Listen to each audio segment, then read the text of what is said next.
Welcome back to Bangkok, everyone. This week we're having a culinary adventure and I'll only be using the Michelin guide. What would you give it out of 10?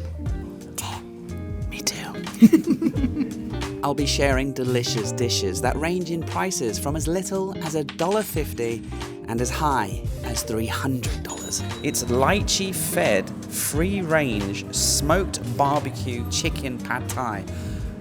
Whew.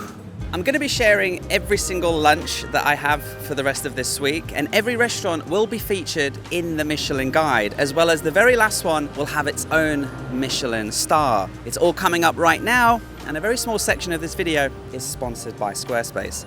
So let's go.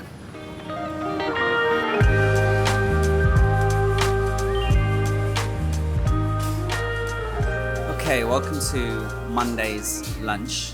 I've made my way to the northern area of Bangkok, out here in Bang Po. It's good to know that the Michelin guide doesn't just concentrate on central Bangkok. It's showing some love to the outer suburb areas. And on the side of the street, in this little neighborhood, there is this place. You know, it's amazing to me how the Michelin guide finds these places, because there are a million like this in Bangkok. However, I must say that upon arriving here, I can see how high standard the ingredients are. There's fresh prawns, there's an incredible fish soup with mushrooms bubbling away out front. And they're very proud to not only be on the Michelin guide this year in 2024, but the previous 4 years in a row, which is an incredible feat. Now, before I show you what I've ordered, because this place is very affordable, one of the dishes I've ordered is only 80 baht, and it looks incredible. But before I show you, you might be wondering, what is the actual Michelin guide? What's the difference between the Michelin guide and getting a Michelin star? And why is Michelin, a tire company, involved in a culinary food list and a culinary food guide in the first place? So let me give you a little bit of background. In the 1900s, thank you, yeah, I've got a second dish coming right here. Lovely jubbly, thank you. So not in the 1900s, in 1900 exactly, so over 124 years ago now, Michelin decided to come up with an idea to sell more tires. Obviously, Michelin is a tire company, and they thought that by introducing a guide to highlight really delicious restaurants in France, and then obviously later around Europe, and then now obviously all around the world, they thought that by highlighting incredible places to eat, people would be encouraged to get in their cars, drive longer distances to find these places, to eat at these places, and in doing so, wear out their tires, buy more tires, and Michelin would make more money, right? To get on the Michelin guide, you have to be visited by anonymous Michelin inspectors that will turn up to your restaurant unannounced, anonymously, and they will judge your food and judge your restaurant on a few criteria. In order to get on the Michelin guide, they will test the quality of the ingredients used, the mastery of the flavor and the cooking techniques, the personalities of the chefs and their cuisine. Is it value for money? And finally, they come back again and again to check the consistency of the culinary standards, which is great, because they're not just going to come here once and have a great fried rice and say, right, let's put this on the guide. They'll come again and again and again until they find and discover that you are knocking out great food consistently. And then after all of that is considered, at the end of the year, once a year, they put out a list. And if your restaurant makes it, you get the red badge, you get the stamp of approval from Michelin. And this one here, this beautiful little shop in the middle of the suburban area of Bangkok, has been on the list for 4 years in a row. And in 1936, they decided to start awarding Michelin stars, which means you had to go even further. You had to show even more skill, technique, and excellence in your food and in your cuisine. And if you were given a Michelin star. Most people have 1 Michelin star. Some incredible restaurants might have 2. And I don't know how many there are right now, but there are apparently available 3 Michelin stars. If you get 3 Michelin stars, your restaurant has exceptional cuisine worth of a special journey, is what Michelin say. So this particular place here is on the Michelin guide. So it doesn't have a Michelin star, but it's still on the Michelin guide, and I've made the trip out here. So what have I ordered? So I've ordered congee, which is rice porridge with pork and eggs. This is a very wholesome lunch. Typically it's served in the mornings, typically in the mountains of Thailand. You get that delicious hot rice porridge served with pork, sometimes chicken, and then there's normally an egg in there and shavings of garlic and black pepper. I've also added a sprinkle of chili flakes and some chilies and vinegar just to give it a little bit more bite, a little bit more acidity.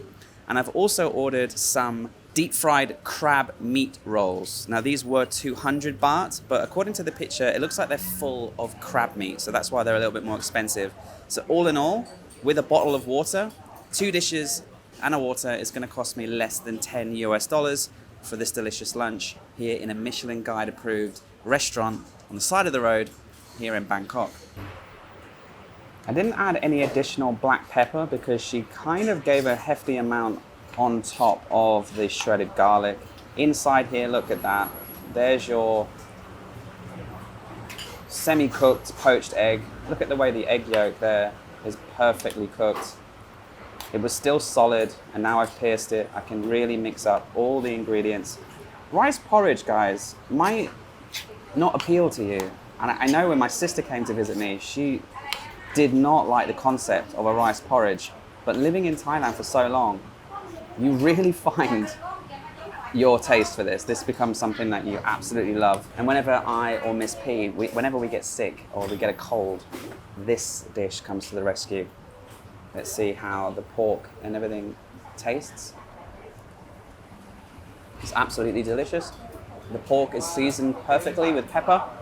The hit of the acidity of the vinegar dressings, the chili flakes that I've added, the shredded garlic adds that pungent crunchiness.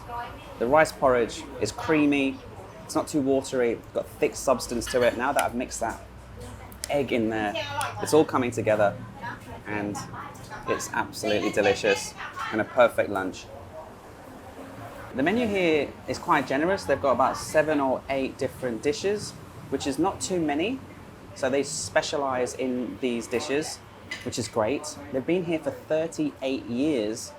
Although recently, over the last 4 years, they seem to have found their magic. Let's try one of these deep fried crab rolls.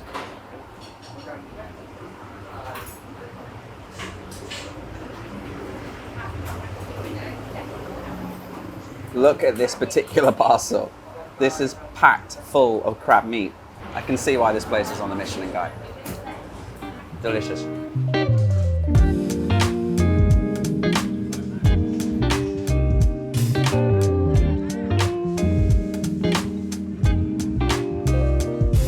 Okie dokie, welcome to Tuesday's lunch. Now, we're now located over in the old town, the older part of Bangkok, and this is where I think most of the rest of the restaurants in this list are going to be located. We're actually only about 5-minute walk from Khao San Road. This place is called Thai Fai Ta Lu.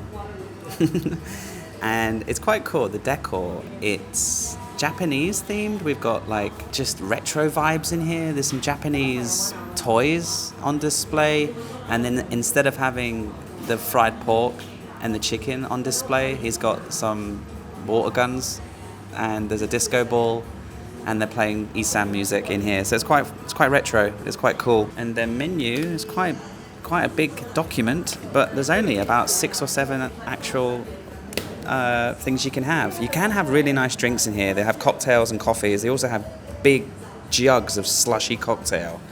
So this is the kind of place you could come to break up your night on Khao San Road. You could just come here and carry on partying whilst having a delicious Michelin Guide approved pad thai.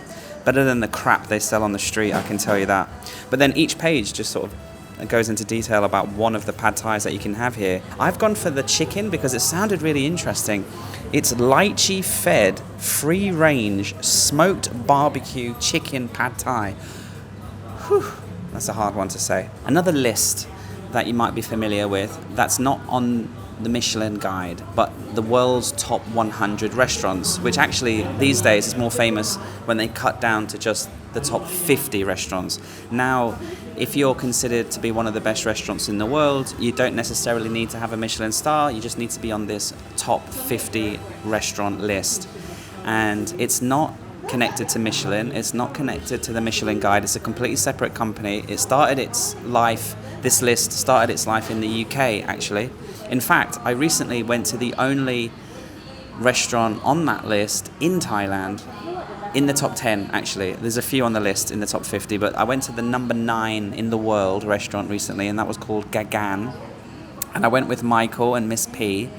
And I didn't make a video about it because it's an experience and I really just wanted to experience it. But I did get my phone out from time to time because we had something like 22 different courses and the food was very colorful, very interesting. The atmosphere was incredible. We all just sat on a bar. It was very musical, very experience-forward dining experience. And so you can see why a restaurant like that is on the top 10 in the world. Okay, we're in business. Thank you. Come cap. All right, here we are. This is a very unique looking pad thai. I've never seen a pad thai looking like this, just because, I don't know, my initial impression is it's quite small. Bearing in mind, it's 250 baht, which is, if you live in Thailand, you know that's expensive for a pad thai, right? Fun fact about pad thai, by the way.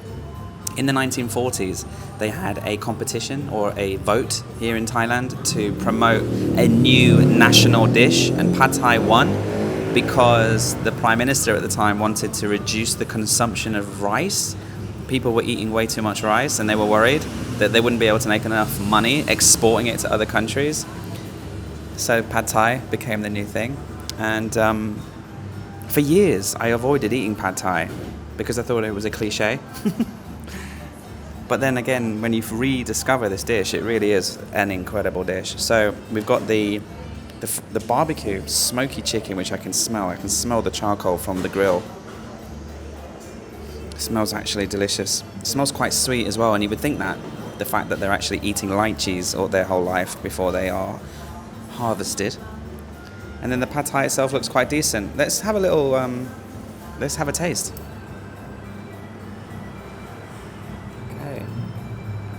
Let's try the chicken first before we even get stuck into the pad thai. Let's squeeze a little bit of lime on here. Let's find the peanuts, which are underneath these spring onions. Mix that all on top. All right, I think now we're in business. It's not a big portion, guys.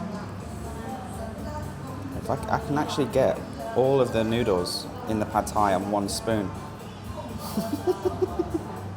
Let's give the noodles a try. It's good. It's sour. It's, it's comfort food, right? And the meat brings that really smoky element to the dish, but I kind of wish I had some chili flakes on the side to spicing it up a little bit.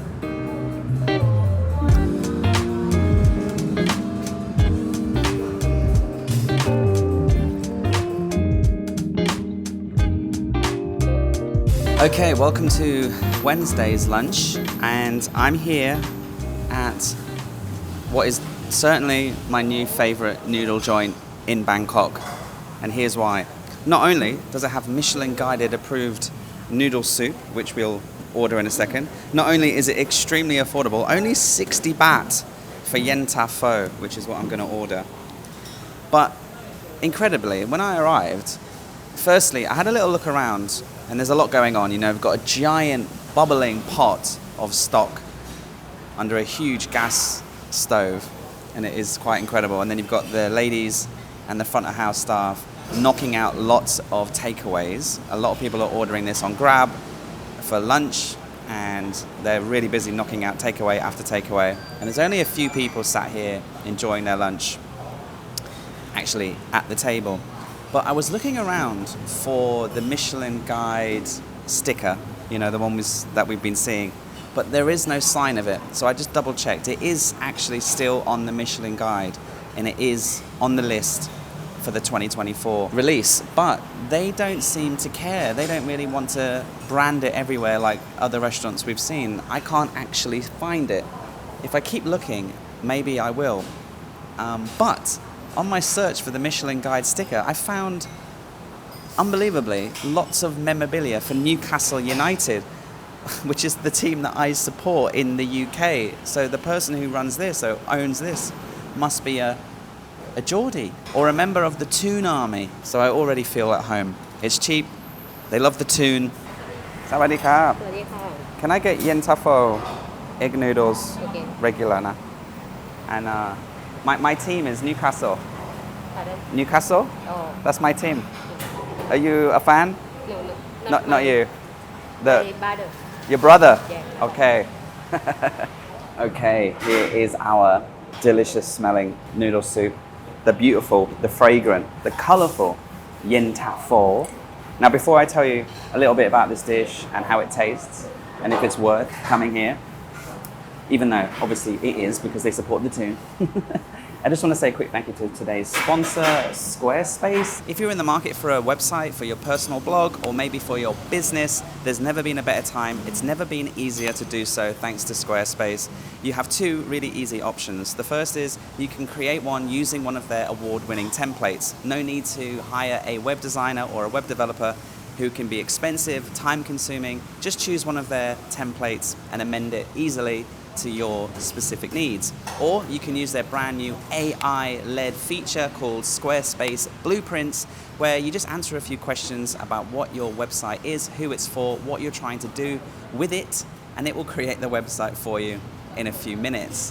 And then when you're ready to go live, come back to this video or head to squarespace.com/Paddy Doyle. There is a link in the first line of the description. Click on that link. That link will give you 10% off your first website or domain. Now, yin tap pho gets this red pinkish color, really, from fermented bean sauce, or bean paste, I should say.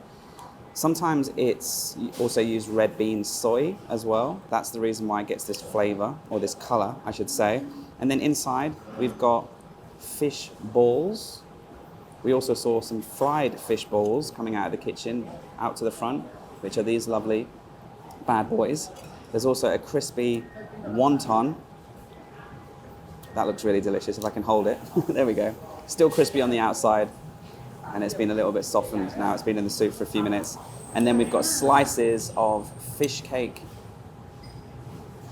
and my egg noodles and a bunch of greens. Your typical Bangkok fish noodle soup. So is this one worthy of being on the Michelin guide? Is this one elevated? Is this one next level, as they say? I'm just gonna try this soup, this delicious pink broth without any seasoning. I don't even think it needs any seasoning. It's that perfect balance. There's a lot of sweetness in there. There's a little bit of sourness. It's got savory as well. It's a very well-rounded dish.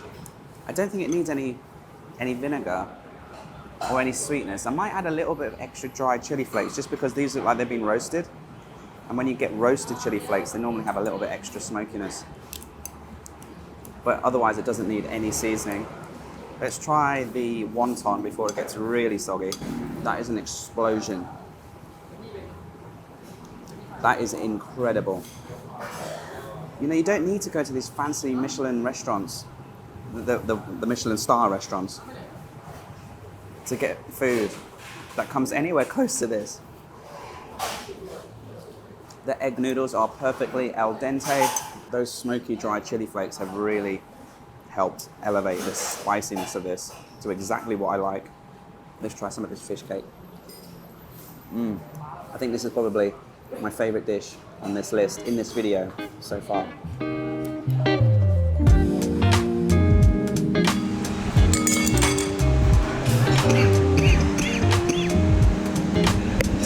Oh, spicy.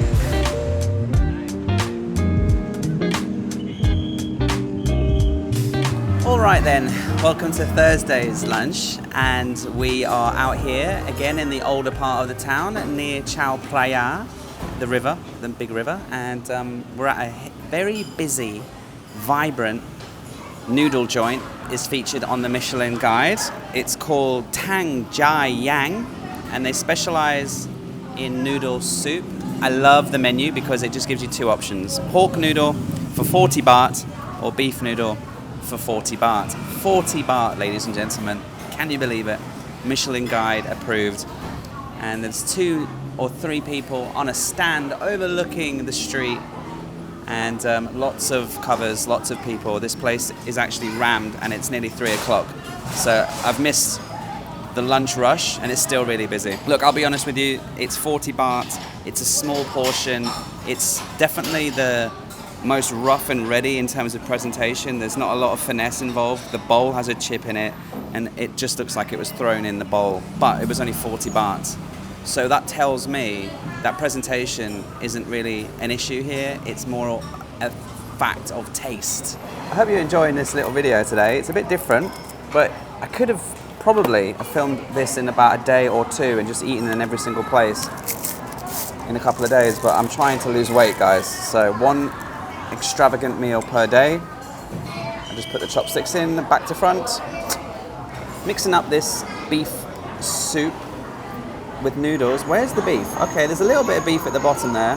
I'm guessing that these balls are beef, and there's some crunchy, delicious looking greens, and the egg noodles that I went for today. We get a lot more than we got yesterday, or the pad thai. We get a good amount for 40 baht, remember. 40 baht. And we get more noodles than we got at the 250 baht pad thai joint. There are strips of beef in here as well, which is good to know. So let's just get it straight in there. Let's see how this tastes.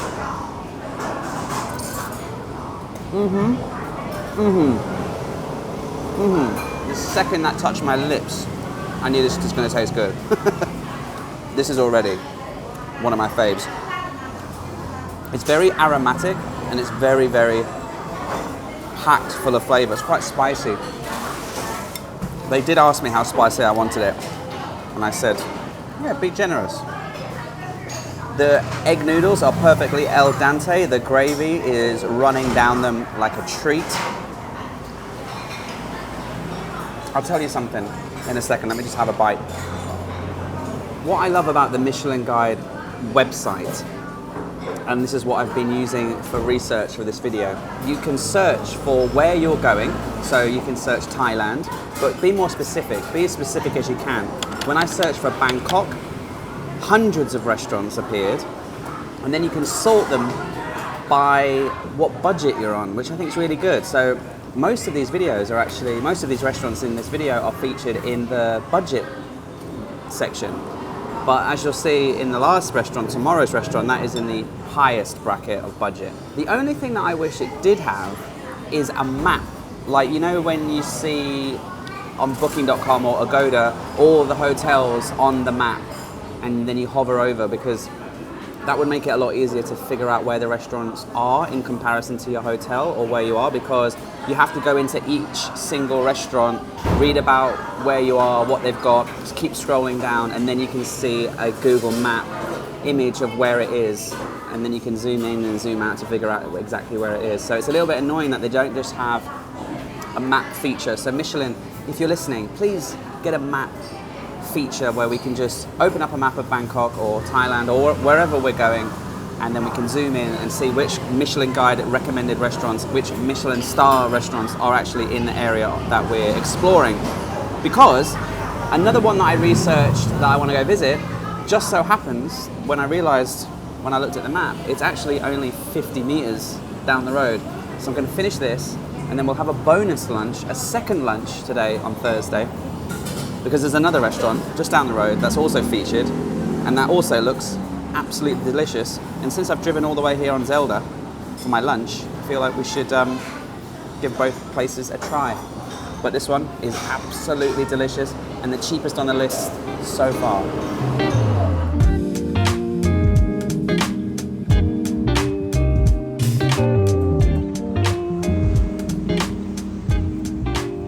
Like I said, this place is literally around the corner on the same street, and it's a little noodle joint once again, Mr. Joe's.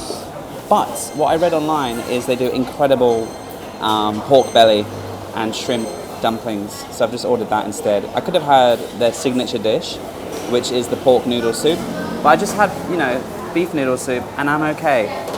And since everyone raves about how good this pork belly is, and I'm on a protein high diet, let's just get cracking. Yeah, I just feel like if the Michelin Guide website was a little bit more organized in terms of having a map feature, then I could have maybe hit a few more places this week. But because you have to go into each individual restaurant listing and then see where it is, it's not as efficient as it could be. Yep. Handmade, delicious prawn dumpling with a lovely soy vinaigrette. But this is the big hitter, the pork belly. Don't be afraid to eat fatty meat, guys. Be afraid to eat junk.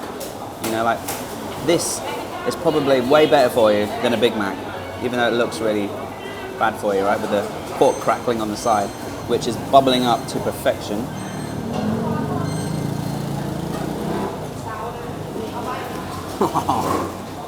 Instantly delicious, instantly.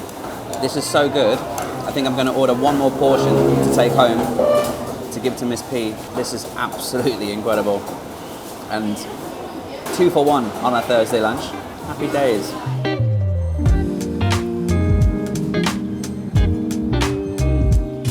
Okay, last but by no means least, we're coming to probably the most special, definitely the most expensive place on this list. This is a Michelin star restaurant and it's in a 5-star hotel, and we're here because it's our anniversary. The lovely Miss P and I are celebrating 3 years together, so we thought we would eat somewhere special, and it's made it onto this list on this video. Let's go upstairs and let's see if it's worth the hype. Okie dokie, we're just gonna speak softly because this restaurant's fancy. And no loud music or loud voices. How was your lunch? It's amazing. Yeah, very delicious. They have a huge a la carte menu as well as a set menu of 4 courses or 7 courses. We went for the 4 courses and it was plenty, wasn't it? And we have it on the weekend, so I think the menu will be different on the weekdays. Okay. Yeah, so we pretty much had a different plate of food every time, right? We didn't get the same thing, except for the langoustine, Yeah. which was our favorite. The langoustine in the mushroom sauce with the peas, delicious. Champagne sauce. Or was it champagne sauce? Oh my god, so fancy. And you had pigeon, which was really unique. Yeah. And I had the monkfish, which was delicious. We also had, I had scallops with caviar and watermelon salsa, which was absolutely delicious and fresh. You had the foie gras with the gingerbread. Amazing. Yeah. So delicious. And then we had a few amuse-bouches at the beginning and a big selection of desserts. The banana souffle, guys. Come for the banana souffle. It was the highlight for me. I'm not a big person for souffle, but this souffle is Mm-hmm. delicious. And we have a great table at the window overlooking the Chao Phraya River, watching all the boats running about, and great service. It's in the Mandarin Oriental Hotel, a very famous 5-star hotel on the banks of the river. And we're not staying here. You can book lunch on the website. And yeah, Michelin star. Can we talk about free cake? Oh, we got a free cake as well. Because when we booked, we said it was our anniversary, which it is. It's our 3rd anniversary today. That's why she looks so beautiful. Just today? Just today. Every day. And yeah, we've really enjoyed it. What would you give it out of 10? 10. Me too.